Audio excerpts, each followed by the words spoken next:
Oh, hello there, outliers. Niiamah Shang here, and thank you so much for letting us be a part of your journey today. We are here on the Outliers Edge Roundtable, where we're getting together with three incredible outliers.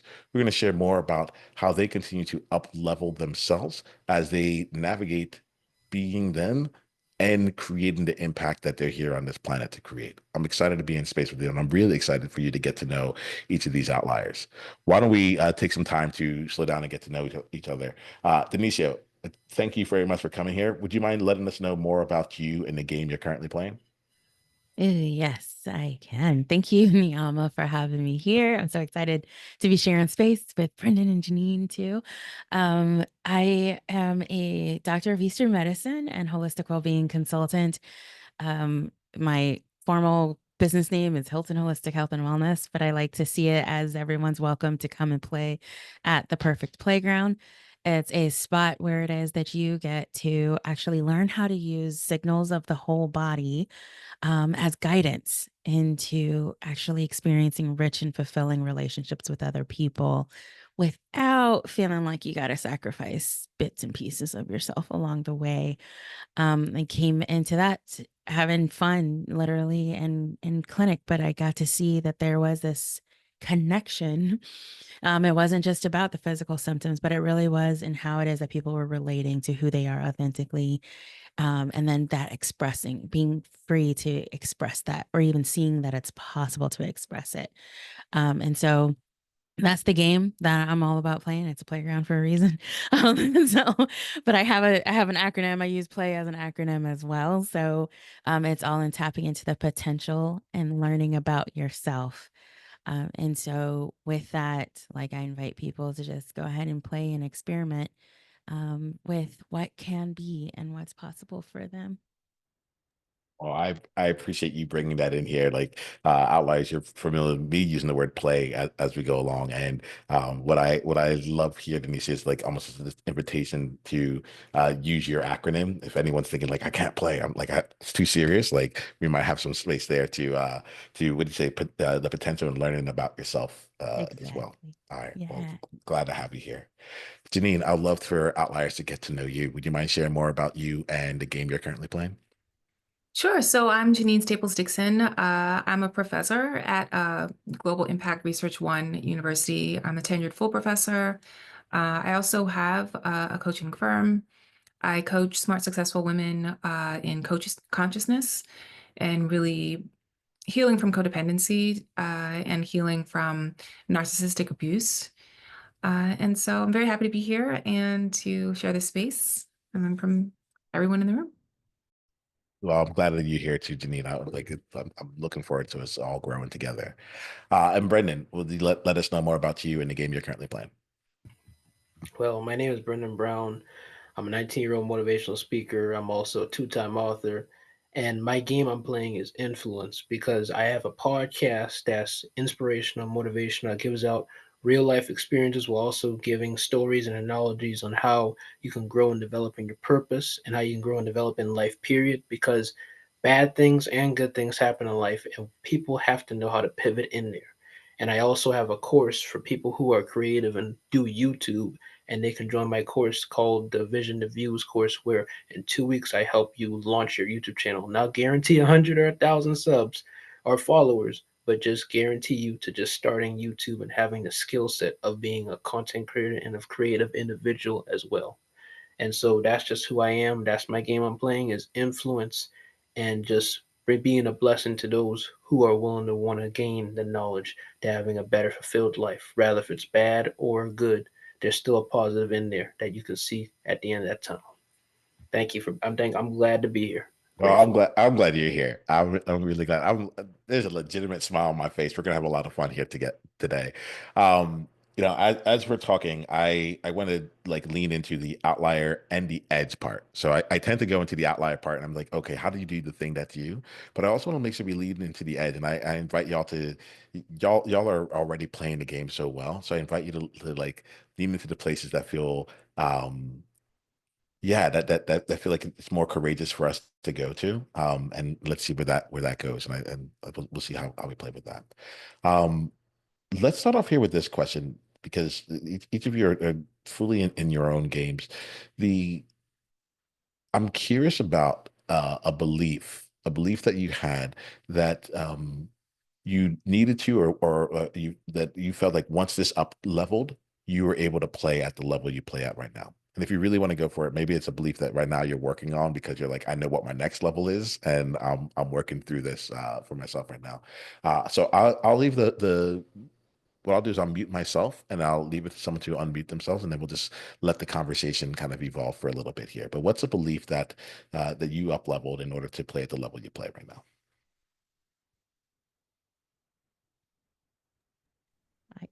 I can hop in. Yeah, I would say that it was probably the limiting belief that I needed permission and seeking permission from other people to initiate something, to pioneer something, to try something, to create something. I thought for a long time that I needed that permission, maybe for a number of different reasons, because I was socialized with certain stories about race, about gender, about age, about access, about authority. And once I renegotiated that belief with myself and learned to determine my own authority and my own voice as the final authority in my life, a lot of things changed pretty quickly. It's definitely a practice. It's not something that's instant. But once that practice was established and I committed to it, a lot of things shifted.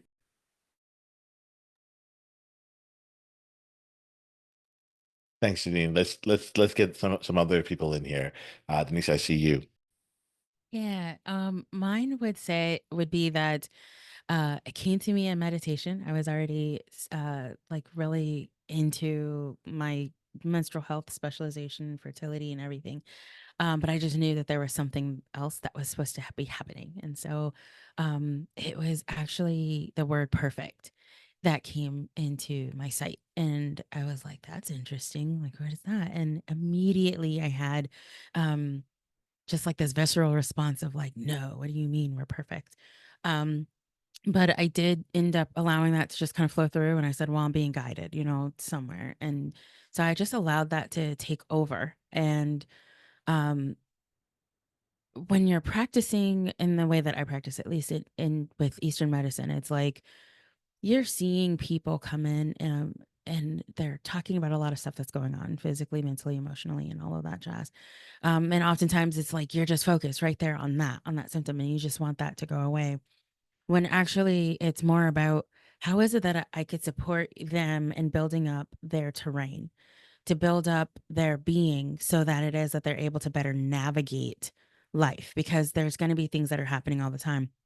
And when it shifted, when I shifted from the notion of growing up with like, oh, nobody's perfect but God, and shifted it into actually, no, there's something else here. It was somebody I was working with who actually is a linguist. And she just going and working with me, she's the one who reflected it. And she was like, do you know what the meaning is? And I was like, the root meaning. And I was like, no. And then she said, it's whole and complete.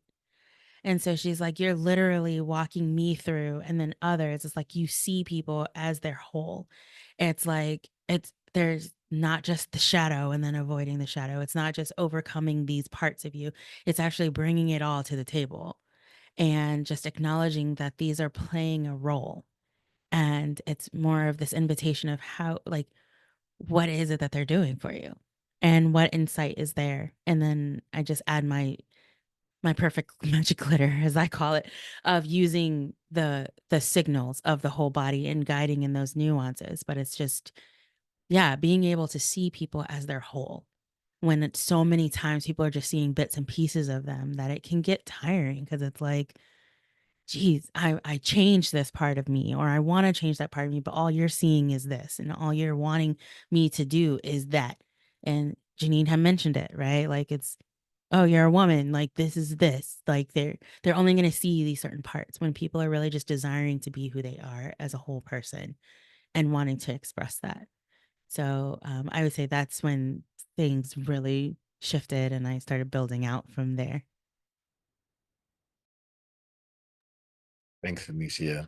Brendan, is there anything on this here in terms of the like, and I'm going to be playing with y'all a little bit more as it goes on, but I want to make, like, I think with this one, let's bring everyone in. We'll go from there. So, Brendan, is there anything that you had in terms of belief that you had to up level to play the level you play?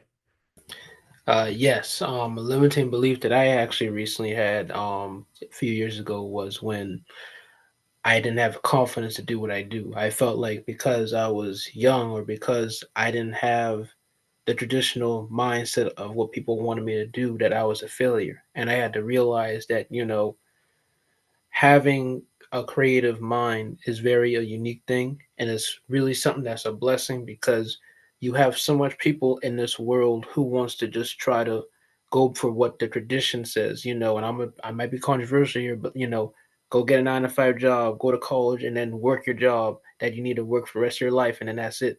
And it's not like that. Sometimes some people may want to do creative things, and so we're seeing it right now. It's 2025, a big shift of everybody now wanting to be entrepreneur, podcaster, this and that.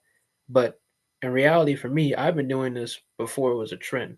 The influence of me starting the podcast was around late 2019 through a former friend I had, and eventually during COVID around March 2020, right that weekend before we even locked down, I recorded my first episode, and ever since then, that was that boost that helped me keep on growing and being the person I am. Because as people started seeing that I was changing my landscape from traditional to creative, even with me, I was in the shift too, because I was like, okay, I need to go what they say. I need to go what my parents say. I need to go what my aunt say. I need to go what my uncle, aunt say. I need to go what my parents say. I need to go with whoever say this and that, this and that, this and that. But I'm never a failure because for me personally, as a man of faith, in God's eyesight, I'm one of his blessings because all of us, not just me, all of us are a blessing as long as we keep on doing what we're doing in our lives and doing what makes us happy. So the shifting point to really answer your question there is when I started the podcast. I feel like when I started the podcast, that led to me doing what I'm doing now with everything I'm going on with, and it led to me boosting the confidence to be able to do what I can do, and also led me to be not just a leader to people in my podcast community, people maybe in this Outliers podcast who's listening to this, but also even in my family, because we still have some bad days, but at the end of the day, it's overall getting better and it's growing, and I'm proud of it because they're willing to listen to me as me willing to listen to them for all the years I've been listening to them from a toddler leading up to now.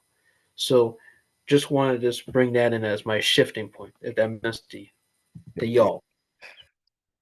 See, I really appreciate y'all. And like, there's something that came up in the conversation that actually, Janine, you mentioned the word authority early, and like that when you said that word, it kind of like shot right into like the center of my chest, and like I got like a little bit of a jolt. Um, I want to expand on that and see how you all have like developed your authority, or like how you look at authority, and like and like how are y'all approaching this here? Like I'll probably start with you, Janine, since you brought this in here, but like um if you could, Janine, maybe you can do this for us. Two steps. One, just help us like get a shared definition of authority right now. It's like, what does that mean for you? Right. I heard it. I thought ownership in a lot of different ways. But if you can maybe bring that in, like, hey, this is how I think about it. And then I'll be really curious about how you all like are cultivating your own authority, like internally and externally. So I feel like in my world, authority is a well-vetted experience. I don't think that people who claim authority with no experience are trustworthy. I think that it's very important for people to have generated whatever it is that they are claiming expertise in, for them to have contributed something that's been influential, that's been meaningful. I think it's important for an authority figure to have demonstrated leadership over time through various levels of challenge, stress, dissonance. I believe that authority is something that is earned. I think in my earlier comment, when I was talking about recognizing my own authority, I was thinking really in a local space, my authority to take a risk, my authority to apply for rigorous programs, my authority to extend myself. That's not the same in my world as authority to lead others. That's different. So I think that authority is multifaceted. I think that personal authority, which is where I was starting, has a lot to do with people, particularly folks who are minoritized or marginalized in any way, shape, or form, to understand that their worthiness comes from their existence. And in that, you have the authority to ask questions. You have the authority to try. You have the authority to contribute. I think later, when there is evidence of prowess, integrity, honesty, stamina, discipline, and strength, you have the authority to lead others. You have the authority to create something and to stand in a gap for someone. So it's a faceted concept in my world. I don't make it a blanket statement because I think that's irresponsible. Nonetheless, in any stage, I believe that negotiating one's own authority, respecting and deferring to authority, learning from authority is an important process of becoming a leader.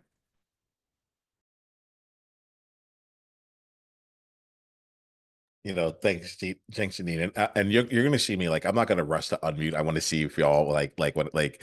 Hopefully, we're bringing up things here, and it just feels like it sparks something up. So I'm a play, right? So as you were talking, Janine, about like I appreciate the distinction, the personal authority and the external authority, or in particular, I think you're like the in your world you're talking about like the authority to lead, right? I actually want to play a little bit more on the authority to lead part of it because there were some elements in there that I was like, oh, that feels it felt like kind of challenging one, but at the same time it felt aspirational. Like it's like all right, let's play that. And where I was thinking about outliers who are listening to this, who right now are telling themselves like, I don't have anything to offer. Who am I to lead? Who am I to step up and like actually start to like shift the world around me?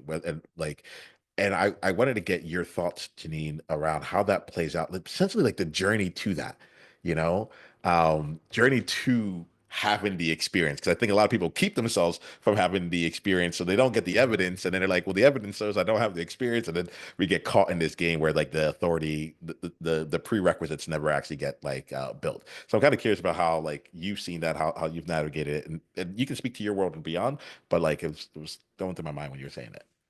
So I'm Gen X. That's me putting it out there. I am sort of old school. I'm very traditional. I don't believe in everybody's a leader. I think that's embarrassing, and I think that it's irresponsible. When we say things like that, we get the current regime, for example, a cabinet full of incompetent people who are ill-placed and not trustworthy.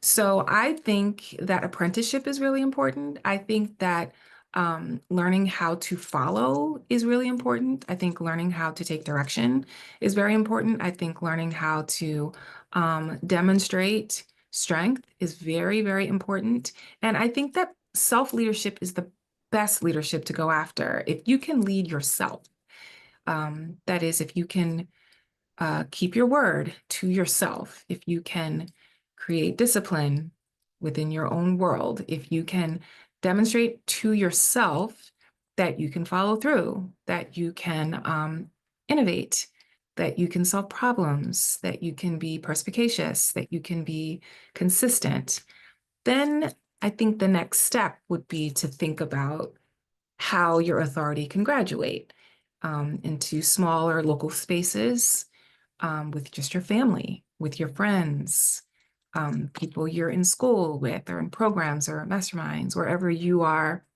situated and planted. I believe that there are incremental growth spurts related to leadership and authority. I don't think that it's safe to declare everyone as having authority in public, high consequence contexts. I think your authority starts locally, just with you. Yep. Can Yeah. I jump I in? agree on that. I agree on that. And the part where you were talking about how you said you're Gen X and you're very traditional, I respect and I admire that because that is true. You do have a lot of young people that don't understand what's going on. But for me personally, I'm gonna be real with you now. I'm a person I've always been on the fence with half or either most things. And so with that aspect, I can tell you from experience of me interviewing different people on my podcast, I've interviewed many young people, younger than me, maybe on age of me, maybe a little bit older than me by now, from some interviews I did a few years ago. And there are a lot of young people actually that are really giving influence. We just don't see it because the negativity is always out there. People like to see more negativity than positivity. And I think what it is just that if we promote more positivity, people can see it. And also, too, one thing that I like to admire, and I like I like this idea that someone had once told me, and I researched through this myself too through ChatGPT, talking to it. Sometimes I talk to ChatGPT a little bit for some things, and it's just that, which is common sense, adults and young people should learn from each other. That's how it should be. What the younger person don't know, the older person can help on. What the older person don't know, the young person can help on. Because I'll use this example. An older person may tell a young person, you don't know how to pay bills. But what if bills change to where it's digital? And so the young person knows how to do the digital. And then they're like, oh, how you did that? Because they have the skill set and the knowledge from their generation of knowing it. And so with collaboration, you're getting the bill situated. And so I think that's the main thing, and that's the main problem that's going on, especially in the society right now. It's just that nobody wants to collaborate with nobody. And I'm not saying that that's you or anyone. I'm just saying that some people don't like to collaborate. And I think if both age gaps collaborate and figure out, it can really help out a lot, especially from experience in the Black community. I just wanted to call out there. I don't want to make a racial thing, but I'm just saying because it has to be unity. No matter what the race is, it should be unity. Even when politics, it should be unity. But I don't even want to get into that neither because that's a whole different scenario. But we're all human. We're all, in my opinion, like I said, a man of faith. We're all God's creation, and so I feel like we all should come together as a unit to please Him and to please ourselves as well, if we're not even believing, if some people don't even believe in Him. So that's just my take on that. I just wanted to put on there. Can I represent the middle? The millennial here. But like this is really juicy. I'm loving this. So the interesting thing is, like, when I think about leadership and I think about authority, and it's like it's from listening to Janine too, it's what I'm hearing is it's environment, right? It's environment. And that's where I feel like it is so complex and it is so layered, it is so multifaceted, because Brendan pointed out a perfect example of environment, in which case it's fluid. So like the who's leading is definitely going to be fluid. I think that you do see situations where people will hold themselves back or they think lesser than of themselves because there's not a certification, there was not a degree, there was not the traditional things that they would have gotten that would otherwise deem them as having some sort of authority or some sort of leadership. And in that case, they might actually naturally have a gift and a talent that would far surpass someone who may have done the knowledge work for 10 years. And yet the quality of the work, the quality of the output is on par. And yet it's like, who's to say which one has more authority or has the leading capability, right? So I think that's where it is that context and environment surely does play a role. I see what you're talking about, Janine, too, like people taking advantage of people as well, to make money. And you're playing on people's hopes and their dreams, right? And I think that's where it is, that practice of discernment, and that each of us must take accountability for. And for some, it's even learning that part, right? Like, and so much of it, I feel like, I was just talking with somebody the other day. It was just like the AI is there. And I think sometimes people forget that the A equals artificial, and that human connection is so vital and key in actually supporting us to be able to practice discernment. And that's something that can't teach you. That, I mean, it's learning, X and then Y and then Z, but that's not the, it's missing the subtle nuances of discernment. when we are in fact humans having connection with each other. Um, and so that's what I think about when I think about leadership, and I think about like leadership development and whatnot, because I've done trainings and workshops where it is that blending of the two, of the holistic health and the way that people would lead, and the way that they lead impacting the way their holistic health expresses itself. And you do see that. I mean, you see the way that it takes a toll because of the way that they thought a leader would be, which actually is not them. And it's like, and so that's where it is. You get to start to play and explore. Well, where am I getting the definition of a leader from? Where am I getting authority and what that means from? Through what lens? And then I adopted that belief system, but it doesn't actually resonate with who I am at my core.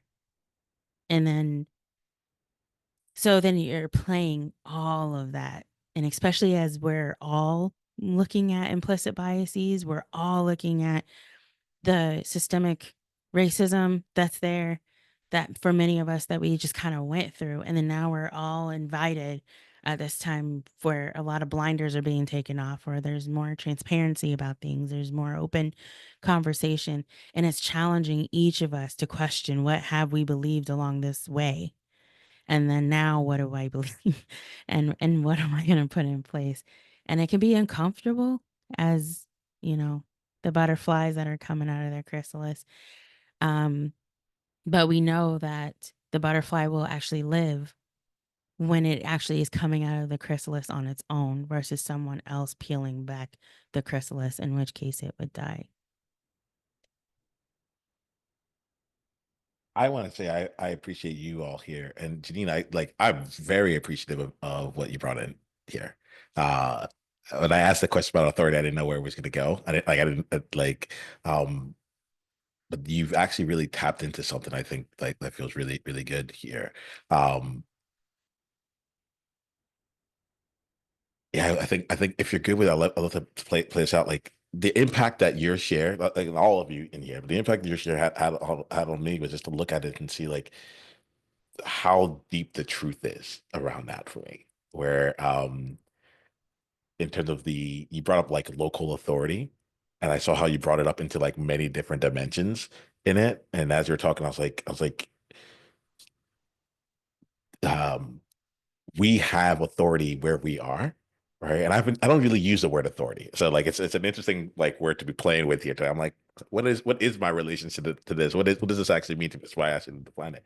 But it's like we have authority where we are, and are we leveraging that appropriately? The There's a follow up to this that I also feel like you were talking in, Janine, I want to put in, which is like the word excellence is what I'm going to use. It's like a big, broad word here, right? But I would say like in the last year and a half, I really have taken to like this idea of like, what does it look like to not just be the only at something, but also to be like the only and the best? What does it look like to play at the highest levels with it, right? And that was something I felt like was in the invitation that you were talking about, Janine, where you're like, if you're going to play at the highest levels, if you're going to lead other people, be really good. Like do the work. Don't just like step into it and because there's responsibility associated with it. That's how I interpreted some of what you said. Um, I don't want to put words in your mouth at all, but like it got me thinking about like the rigor and excellence. And I'm curious about any of your takes on like how y'all keep deepening that through the work that you do.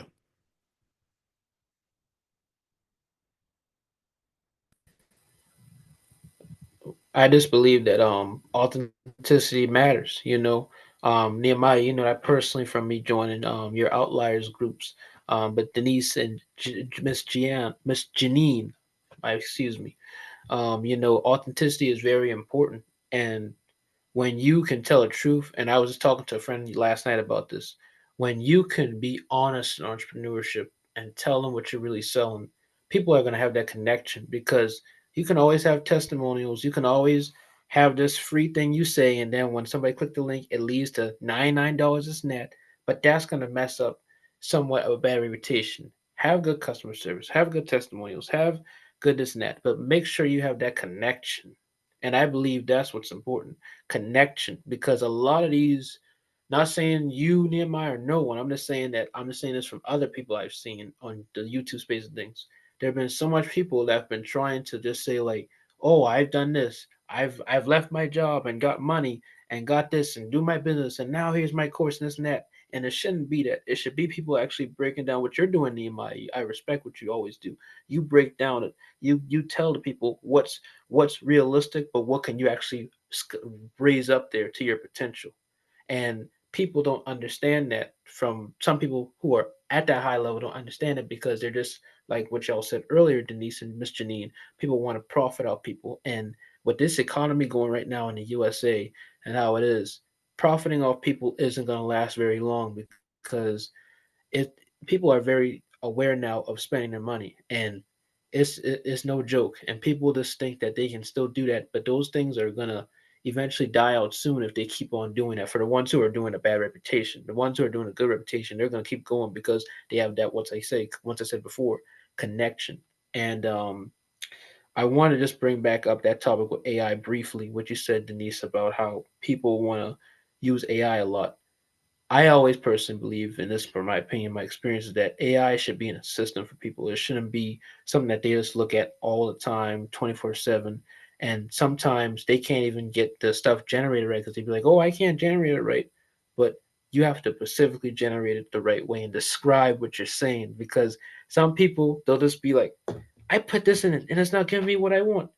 You have to be deeper, go specific. Like if you're talking about a zebra, you're talking about a zebra with black and white stripes, not just a zebra with no stripes. I'm just using that for example. Of course, we know zebra got black and white stripes, but yeah, but just wanted to bring that in as well. But what I said before, that's what I believe in when it comes to what you were saying earlier, Nehemiah, Janice, and Miss Denise with the entrepreneurship side.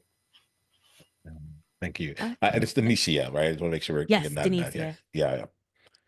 And oh, Go ahead. No, please. I was gonna make sure that I understood it, the question as well, as far as like the what I'm interpreting as the journey, as far as like what is excellence, Yeah. and then what is like. So one of my top strengths and strength finders is learner.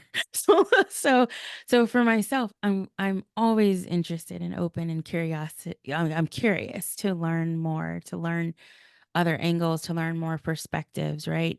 Um, and like in my field, in my space, but then also I'm in service, so I'm going to interact with other people, and then even from them and their perspective, it's honoring that that's their journey as well. And then are there pieces that I don't understand? Of course, but I'm going to be open and willing to learn from your perspective, while at the same time being able to do what my job is in reflecting it and then putting it in, um, what I call like putting the person into personalized medicine, right? Into what is it that we can do for their goals and their intentions. And so I think it's an evolutionary process. Like, I think you have to almost get to a point of this is great as it is right now for me to take action. And then from that point, once you take the action, you're going to learn and discover more. And then as you learn and discover more, then it's like, oh, now this is how I can shift. And so this is how I can refine. And then from that refinement and then implementing it, you're going to discover more again. And then now you're in a whole different other phase in a different state. And then what happens from that point?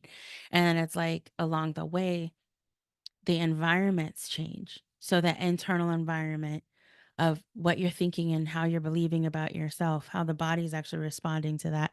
But then the external environment is going to change. Like we know that as you refine, as you get more trained in certain things, your level or your standards are going to change, right? Like the things that you start looking for as far as this is it, like this is what, um, this is for myself, but then this is also for others, whether that's certifications, whether it's degrees, whether it's just levels of experience, right?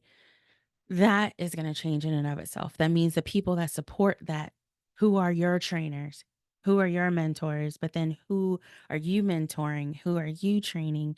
Like all of those are moving and they're dynamic. And so I think that it's going to be moving. Like your definition of excellence is going to move. It's going to evolve. And we just have to monitor ourselves where it is that we can still continue to be without creating stagnation, right? Oh, And so like it's funny. I just described it. It's what I call the trinity of perfection.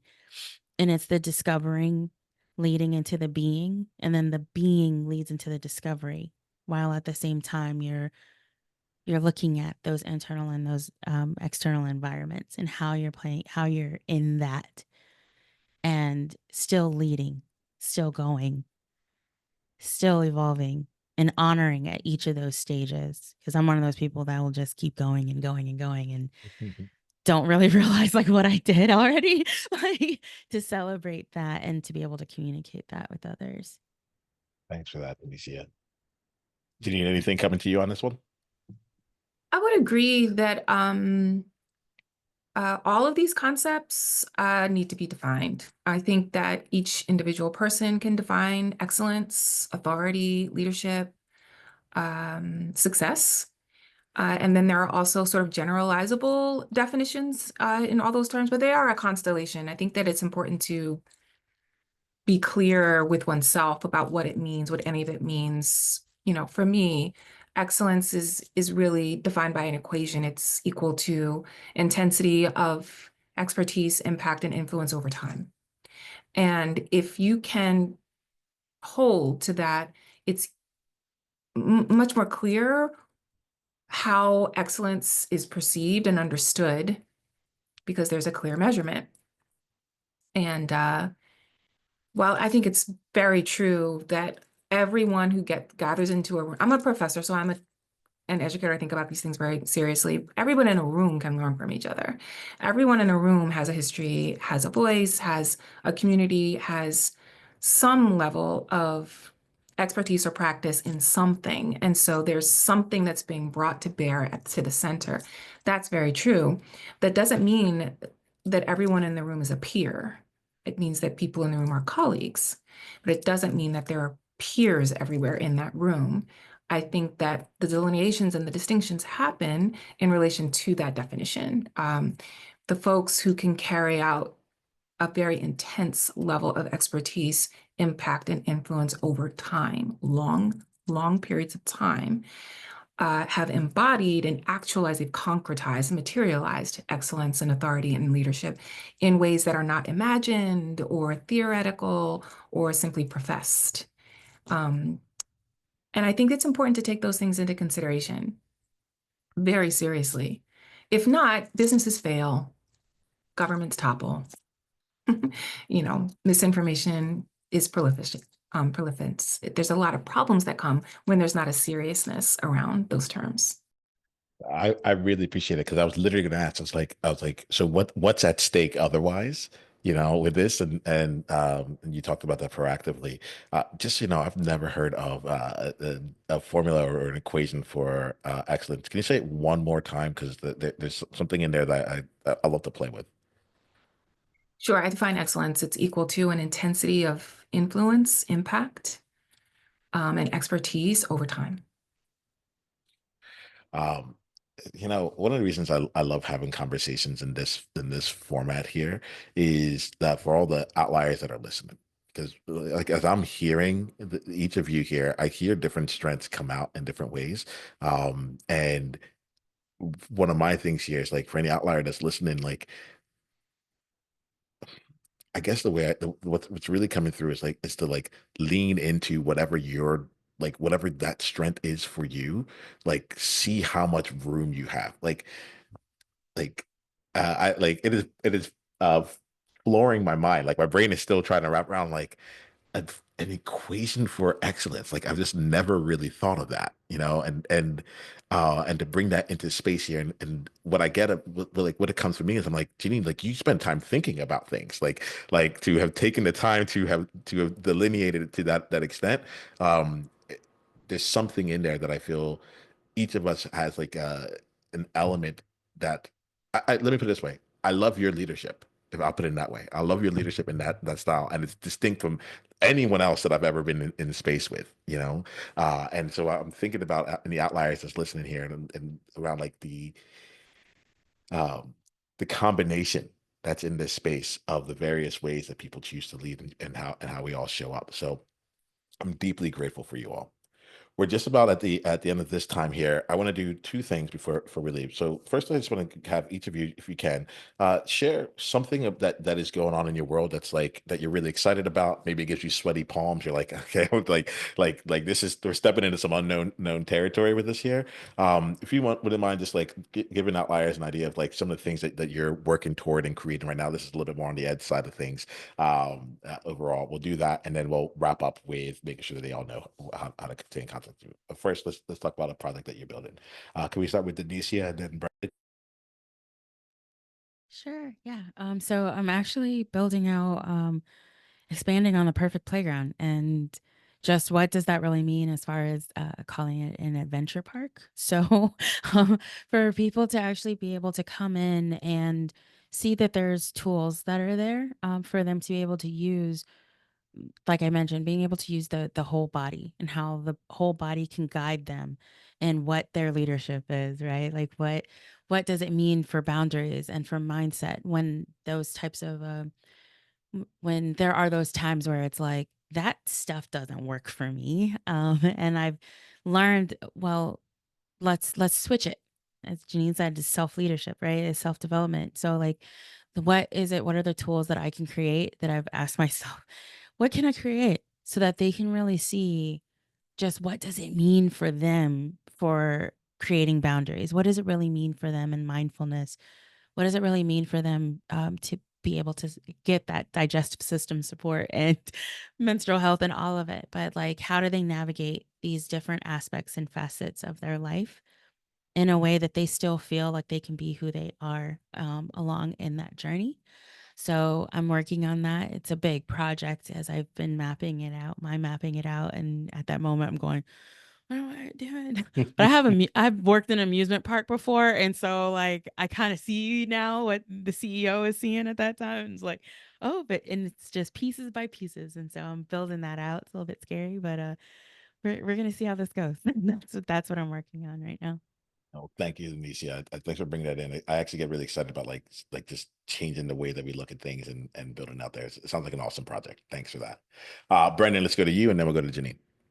Okay, well, a project I'm working on right now is a webinar. I'm not thinking.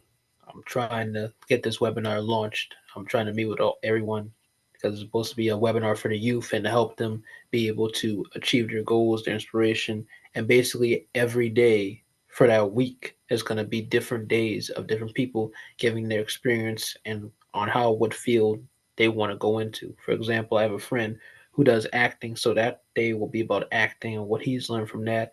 I have another guy who's into athlete and acting. So I'm having him do like talk about the athlete acting side. I got a lady here, young lady here who's willing to want to talk about woman empowerment. So they will be about that, woman empowerment, this and that. And they're all basically either young adults like my own age of me, 19, 20, and then some of them are young adults like 17, 16.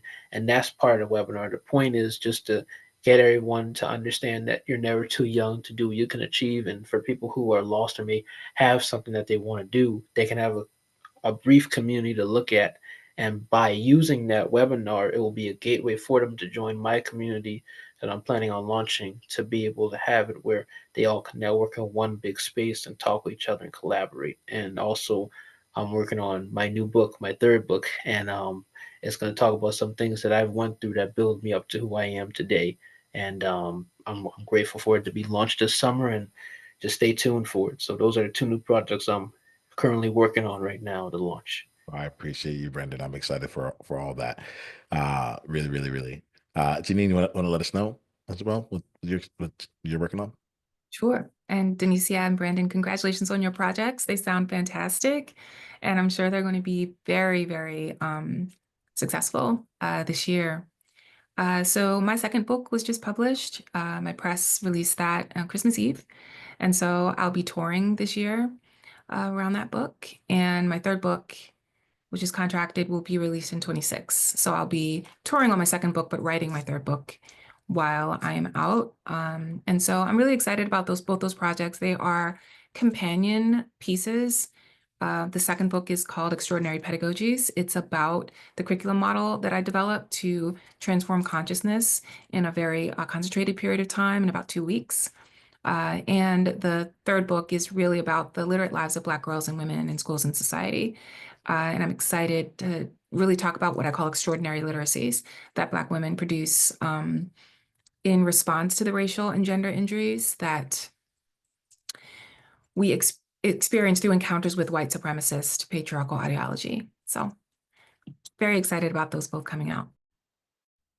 I'm excited as well. Like, thank you so much. Well, I'll leave it at this. Outliers, take some time right now to go spend time in Janine, Brendan, and Denisia's worlds right here. Uh, it's a really fantastic to be in space with each of you. And I ask each of you outliers here, we have this initiative that we run, which is called the One Person, One Conversation at a Time initiative. And if there's I'd like you to think about one person in your world who would really benefit from hearing this conversation that was had today, and share it with this conversation with them as a gift for them to go through and continue growing. I think that we can share this conversation in more places. Feel free to do that. But there's something that tells me that if we can think about one person and say, this conversation with Janine, what Denicia said, what Brendan brought to the table is something that would really, really benefit you. I think that they get to see to receive something awesome, and we all get to grow with each other, right? So just thinking one person in your world, that would be great. That'd be awesome. All right, so we're going to wrap up here. What I'm going to do is I'm going to start with you, Janine. If you can just share with us the best way for people to continue down with you, and any insight. And yeah, we'll leave that there. And the best way for people to continue down with you, we'll do that, and then we'll go around with it with each of us and end for today. You can DM me on Facebook or Instagram or LinkedIn. My team will respond. I am Janine Staples everywhere. Thank you so much. Brendan, how about you? Well, y'all are free to DM me through my email, which is mrbrownsdots123@gmail.com, or you can DM me through Instagram, and then I'm on social media, all different platforms. It has different usernames, but if you look at my YouTube channel, The Development Pod, it will have the link to everything that I have, especially my community website that will lead to everything as well. So thank you. Thank you. And Denicia? Hey, yeah. Definitely invite you to come to theperfectplayground.com. It's a one-pager, so you'll see, I highly encourage you to join the email community. That's where I'm going to be really communicating more with people. And then on Threads and Instagram at Denicia Hilton, and LinkedIn as well, is all at Denicia Hilton.